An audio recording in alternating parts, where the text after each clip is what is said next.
70s में बॉलीवुड में एक ऐसी एक्ट्रेस ने डेब्यू किया जिनकी कुछ ही फिल्में आई और सभी हिट रही, लेकिन एक शादीशुदा फिल्म मेकर से प्यार करने की कीमत उन्हें अपनी जान देकर चुकानी पड़ी। हेलो फ्रेंड्स, बॉलीवुड सीरीज में आज बात करेंगे एक्ट्रेस प्रिया राजवंश के बारे में, जिन्होंने अपने करियर में महज 7 फिल्मों में काम किया, और जानेंगे कि आखिर कैसे पहली ही फिल्म में डायरेक्टर चेतन आनंद के साथ बड़ी उनकी नजदीकियों ने उनके बेरहमी से हुए कत्ल की नींव रखी।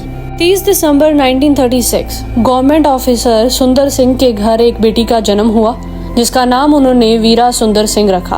वीरा की शुरुआती स्कूलिंग और ग्रेजुएशन तक की पढ़ाई शिमला में हुई। फिर किसी प्रोजेक्ट के सिलसिले में सुंदर सिंह का ट्रांसफर लंदन हुआ और वहीं वीरा भी अपने परिवार के साथ लंदन पहुंच गई। यहाँ वीरा ने लंदन के royal academy of dramatic arts में एडमिशन लिया। कहते हैं कि वीरा राजवंश ने यहाँ पर एक्टिंग की क्लासेस लेनी शुरू की और मॉडलिंग भी करने लगी।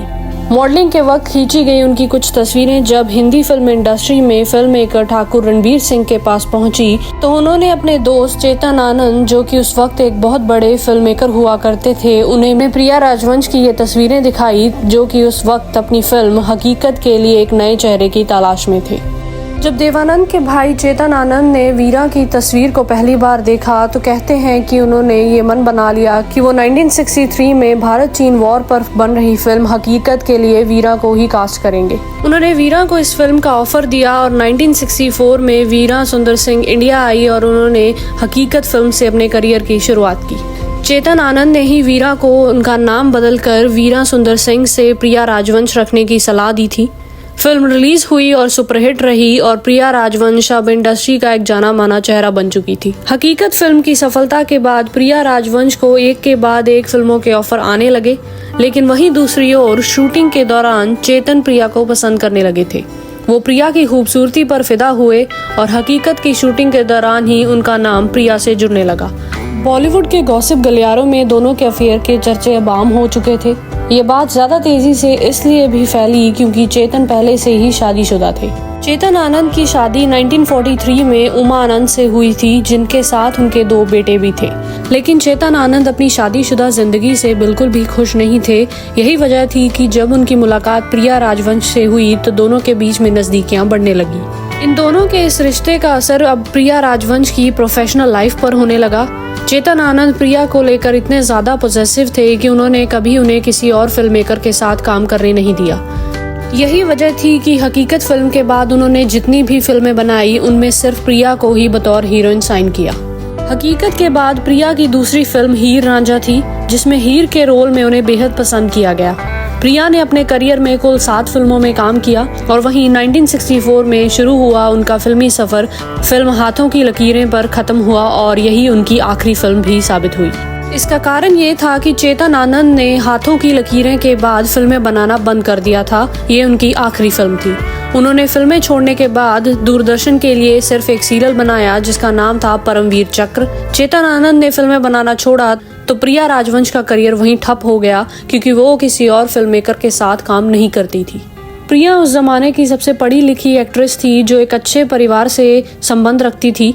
उनके परिवार के समझाने के बावजूद उन्होंने कभी भी शादीशुदा चेतन का साथ नहीं छोड़ा और दोनों लिव इन में चेतन आनंद के जुहू के बंगले में रहते थे। उनके दोनों बेटे विवेक और केतन प्रिया को बिल्कुल भी पसंद नहीं करते थे और बात और बढ़ गई जब उन्होंने अपनी वसीयत बनवाई। चेतन आनंद ने अपनी जायदाद के जब हिस्से किए तो उन्होंने जितना हिस्सा केतन और विवेक को दिया उतना ही हिस्सा उन्होंने प्रिया के नाम भी किया। लेकिन प्रिया की मुश्किलें तब और ज्यादा बढ़ गई जब 6 जुलाई 1997 को चेतन आनंद इस दुनिया से चल बसे। इसके बाद प्रिया बिल्कुल अकेली रह गई और उन्होंने बंगले से बाहर निकलना भी बंद कर दिया। और फिर आया 27 मार्च 2000 का वो दिन जब प्रिया की लाश उन्हीं के जुहू वाले बंगले से मिली। पोस्टमार्टम रिपोर्ट से इस बात का खुलासा हुआ कि प्रिया राजवंश की गला दबाकर हत्या की गई थी और उसके बाद छानबीन में उनके घर पर काम करने वाले माला और अशोक चिन्नस्वामी ने इस बात को स्वीकार किया कि उनकी हत्या के पीछे उन दोनों का ही हाथ था। उनकी हाउस हेल्प माला ने तो पुलिस को ये तक बताया कि उसे 4000 रुपए के एडवांस में प्रिया को मारना था और ये पैसे उसे एक नजदीकी परिवार वाले ने ही दिए थे। माला के इस बयान के बाद पुलिस का सीधा शक चेतन आनंद के दोनों बेटों पर जाता है। चेतन के दोनों बेटों के साथ अपने खराब संबंधों का जिक्र प्रिया ने अपनी डायरी में भी किया था और उन्होंने अपनी जान को खतरा होने का अंदेशा भी जताया था। उन्होंने डायरी में इस बात का भी जिक्र किया था कि चेतन के दोनों बेटे उन पर बंगला छोड़ने और वसीयत में चेतन द्वारा उनके नाम की गई जायदाद को लौटाने का दबाव बना रहे थे। इसी को आधार बनाकर पुलिस ने केतन और विवेक समेत माला और अशोक को गिरफ्तार किया और पुलिस की कस्टडी में माला और अशोक ने इस बात को स्वीकार कर लिया था कि उन्होंने दुपट्टे से प्रिया की गला दबाकर हत्या की थी। साल 2002 में माला चौधरी और अशोक चिन्नस्वामी को कत्ल के इल्जाम में सजा हुई। वहीं केतन और विवेक को इसकी साजिश रचने का दोषी पाया गया, लेकिन उन्होंने इस फैसले के खिलाफ अपील की और उन्हें बेल मिल गई। साल 2011 में कोर्ट ने सबूत न होने की वजह से इन चारों को इस मामले से बरी कर दिया और इस तरह प्रिया राजवंश की मौत हमेशा के लिए एक अनसुलझी पहेली बनकर रह गई।